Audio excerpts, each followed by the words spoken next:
How's it going, Yankee fans? Welcome back to Fireside Yankees. Unfortunate loss yesterday. When you put up 6 runs, you expect to win baseball games. The pitching was abysmal. Clark Schmidt did not shove on the bump, unfortunately. But today we want to talk about our depth outfielder, Franchy Cordero, who did have a really solid game with a 3-run home run. The Yankees were down 4-0, and he put them right back in it. And Franchy has been pretty solid for this Yankee team. We could take a look at his numbers.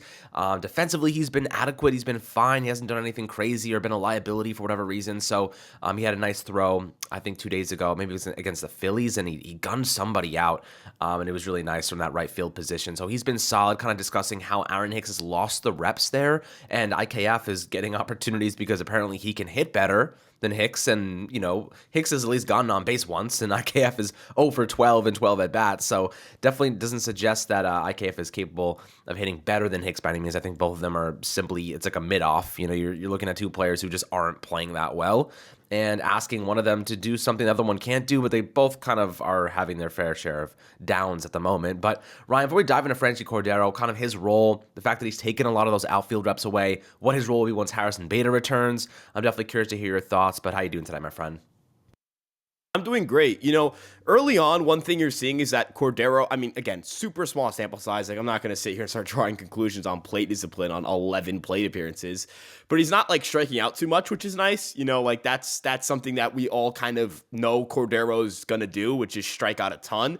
And while we expect that striker rate to climb up from 18.2%, you know, it's nice to see him making contact, right? That home run he hit against the Orioles, that was huge, right? He's had 2 really big hits so far. That RBI double against the Phillies, which helped kind of put that game away and allow the Yankees to kind of cruise to victory there. And then while the Yankees didn't come up with the victory, Cordero's certainly not the reason they didn't come with that victory. He did everything he could to put the Yankees back in that game. He gave the Yankees a chance to win. He gave the Yankees life. After, as you mentioned, Schmidt just didn't perform well. He was just erratic all over the place, got barreled. But you know, Cordero is a guy he's left-handed. He's got really good power. He's not old or anything like that.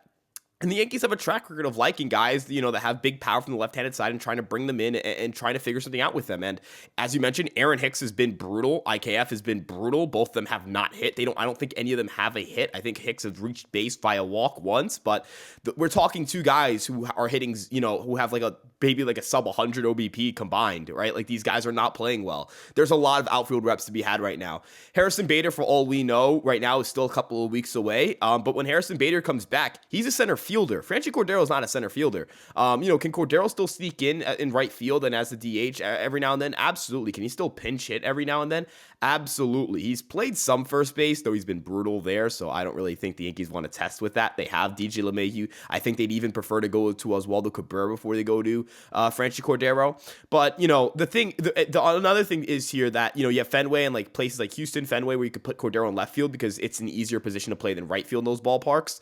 But it doesn't hurt to have depth. It really doesn't, right? You know, when they brought him in instead of keeping Florial, there was some reaction of like, why are we bringing in this guy who sucks instead of giving Florial a chance? Florial passed through DFAs. Every team had a chance to grab him. There were 29 baseball teams who could have rostered him for $0 and 0 cents, and none of them chose to do it, right? And Cordero's currently doing some pretty nice things with the Yankees. So, you know, I think that end of the day, Cordero's in a position where he's playing the outfield. The Yankees don't have a lot of outfielders. They have an injury to Bader, and just take the biggest advantage of it as you can, right? You never know when you're going to get an opportunity like this. You never know when someone else goes down, right? I love Stanton, but we know he's had IL stints frequently, right? In 2018, I think is the only year he didn't spend significant time or any time on the IL, right? That's going to be reps opened up at DH if he gets injured or if he just needs an off day, right? You know, Judge is going to take off days or play DH. Those are openings in right field, right? When guys struggle, all that stuff, there's going to be opportunities for Franchy Cordero. He's got to continue making the most of it. Yeah, absolutely. I mean, look, his spring numbers with Baltimore were absolutely sick. He was so good. But again, the MLB experience for him has not suggested that he's going to be a great asset for the Yankees, but something has changed in him. I feel like he has a little bit more confidence in baseball. You know, you're starting to learn, right? Baseball is a game of confidence. It's a mental game. You know, a lot of these guys have the tools to be great players. Like, you look at Estevan Florial as a perfect example of that. Great athlete, you know, a lot of tools to work with, but mentally he just seems shot at times. You know, Aaron Hicks, I mean, when he was good, He was confident, feeling good. Now he's getting booed, and he doesn't have that same spunk about him, that same spark. And, guys like Oswaldo Cabrera, they feed off of that confidence. Anthony Volpe, you saw those at-bats yesterday. A lot of them were not competitive. Like you saw the strikeouts. You saw him just waving and guessing. And Anthony Volpe is a confidence guy, right? You saw him in spring training. He was feeling good, and everything kind of clicked because of that. He doesn't look like he knows what pitches are coming. He doesn't look like he knows exactly what's going on. He doesn't have a strategy going out to the plate right now. And I noticed yesterday he was trying to slam the ball. Like, he was trying to hit for power yesterday. He was swinging that bat with all his might, whereas before he was trying to just make contact. So I'm curious to see what exactly the strategy is to get him going, but he needs to just get on base, feel confident, get a stolen base, and get in rhythm. Because right now it doesn't look like he has much of a plan at the plate, but I'm excited to see his continued growth. Some people on Twitter are already saying he's becoming a bust, and if you are saying that, you are absolutely dumb as a rock, judging a playoff of 7 games. I think, Ryan, you tweeted out that Oswaldo Cabrera had a similar WRC plus over a similar sample size last year, but then, everyone loves Oswaldo Cabrera now, so if you're going to give people, an opportunity, you got to ride with the lows. You got to ride with the, rookie slump. It's going to happen, and I'm not worried about Anthony Volpe at all. He's got all the tools you want in an MLB player. We just need to give him more time. So I think we have plenty of that to give, especially since we are scoring enough runs to win games. And, Franchy Cordero contributed toward that 3-run homer yesterday into right field and, put us on the board, put us back in the game. But Cordero is an interesting player, So, Ryan, when Harrison Bader returns, Cordero, conceivably moves back into a depth role. Then you have Aaron Judge at center, you have Aaron Judge in right, you have Bader in center, and you have Oswaldo Cabrera in left field. What is the pecking order there? Is it Franchy, Hicks, IKF, or is it Franchy, IKF, Hicks?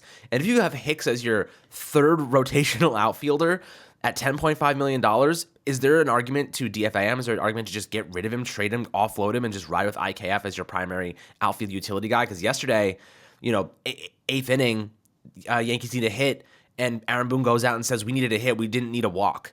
But I feel like that says a lot about the strategy. I feel like, you were very critical of that move.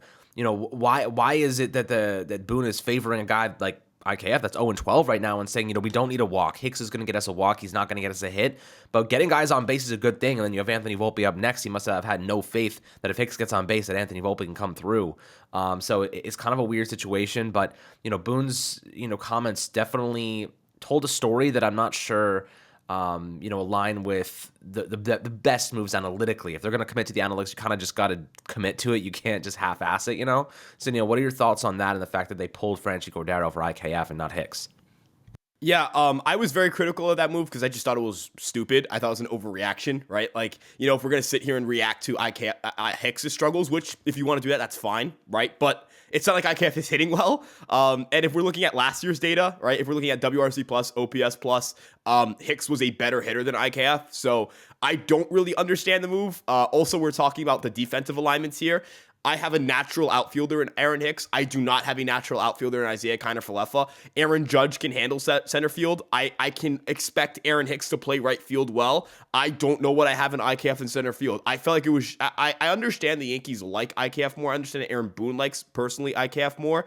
And, I've always been the type of guy to say, the Yankees typically have, a better understanding of their players than we do because they have access to, data, in-house data that we don't have access to publicly. They work with these guys day in and day out. They know where their mindset is at. I don't really see how it makes any sense to go to IKF there instead of Aaron Hicks. I really don't. If you want to say I don't want to walk, I want to hit, I don't want to walk. It's not like IKF has like an abnormally high average. Like he's hitting 255 with the Yankees. I'll take a walk and hand it to Anthony Volpe. Even if I know that Anthony Volpe is not hitting well, I completely understand it. I think it was actually Trevino after him, maybe. I think it was Trevino. I'll take my chances with Jose Trevino to put the ball in play. Right? I know he hit into a double play, but that was just an excellent play by the third baseman. If he doesn't make an absolute web gem, the Yankees score a run there. Jose Trevino had a good at bat in my opinion, even though I don't like swinging 2-0. In hindsight, it was a good at bat. He made good contact, right? And that's all you were looking for, contact. And another aspect of this is that Hicks can run. If Hicks get on base, you can move him to second base. You can reasonably put a hit and run or something like that. You can do things to get a run across. IKF is not getting on base the way that... IKF has a lower chance of getting on base than Aaron Hicks does. That's not me being biased. That's fact, right? IKF has a lower on base percentage than Aaron Hicks. So in my eyes, if you're asking me who I want, outfielders ranking them, I'm out of the three, and this is kind of like a painful three to have to rank. No disrespect to Franchy Cordero. Again, it's just like, career not good player. So I'm going to just assume he's not a good player. Franchy Cordero's the guy who's you're riding that hot hand, but I'm going Hicks number 2. He's an actual outfielder, and I actually know he can work a walk, right? If you want to argue that he's pressing and that that the Yankees should get rid of him, I don't disagree. I do not disagree that the New York Yankees should look to move on from Aaron Hicks eventually. But we're in April. The Yankees need just bodies. They just need depth. They just need guys who can play Major League Baseball. And that's really why IKF and Hicks are still here in my eyes, right? Donaldson is not a good player, but Donaldson is currently hurt. That hurts your depth, right? The Yankees had a short bench yesterday. Hell, if the Yankees had Josh Donaldson available, I would feel decent with Josh Donaldson up against the left-handed hitter. I don't know if you disagree with me here, but I wouldn't feel too bad about that matchup, right? I understand they didn't go to Kalagashioka because that's your only other catcher on the roster, so you're not going to bring in a catcher and, let's say, God forbid, Trevino got hurt. You don't know what to do there. But end of the day, it's just, if you're going to react to Hicks struggling, you have to react to IKF struggling as well. I love Boone. I don't think he's like a bad manager. I think he's a good dude, and he says the right things, but that's just an inexcusable move to me. I still don't understand it. I mean, look, you could see it from both perspectives, but if IKF comes through, then it's, oh, what a genius move, you know what I mean? So it's like the other side of that is obviously things working out in a successful manner. But, today, you got a lefty on the mound opposite, who's it? Who's on the mound for the Orioles today? It's Cole Irvin. He was from the A's. Cole Irvin, right? Cole Irvin. Okay, so you have Cole Irvin, lefty. Cordero's a lefty. You're probably looking at IKF playing in center and Judge and right, and then Cabrera in left field today, unless they have Hicks starting. So we'll see kind of how the lineup, develops here. But I'll tell you what, Cordero's been doing enough. Even, the matchups, we're going to see a lot of changes because of pitching matchups, and, that's just analytics at its best. But if there is a favorable matchup for Cordero, and, even though you have Hicks as a switch hitter, I prefer Cordero to be in there. You know what I mean? Like, at this point in time, he's just performing better than IKF and Aaron Hicks. Now, when Harrison Bader returns, all three of those guys are on the bench, which is a good thing, right? Harrison Bader is objectively the best center fielder we have. When he's hot with the bat in his hands, the guy's a monster, and he can steal bases for you. So, like, Franchy Cordero's not stealing bases. He's not that fast. Hicks is not stealing bases very often. IKF maybe steals a base or two every now and then, but also they haven't used him like a lot. I guess last year he did have 22 stolen bases, which is a career high for him, so I guess that does suggest they could use him in that way, but how about he gets on base first? I think that would be a good start for IKF, just at least getting on base so they can use him as an aggressive base runner, but, it's easier said than done, I guess. But we'll see what happens today in the lineup. Hopefully, whoever's there is producing, and Franchy Cordero has done more than enough to justify getting extended opportunities until Harrison Bader returns. He should be the regular starter there until Harrison Bader returns. And then, of course, they want to get Stanton in the outfield every now and then. So in that case, Franchy Cordero would sit, and Stanton would go into right field and Judge in center. But guys, I'd love to hear your perspectives below on Franchy. He's been really good for us so far. I think he's going to be a nice asset as a depth piece, especially from that left side of the plate. You look at the short right porch in Yankee Stadium. That's where he's going to live. Maybe he'll hit double-digit homers this year doing that and taking advantage of that short right porch. So we hope to see it, guys. Always happy to hear perspectives below in the YouTube comments. Make sure to like and subscribe as always, and we'll catch you guys on the next Fireside Yankees episode.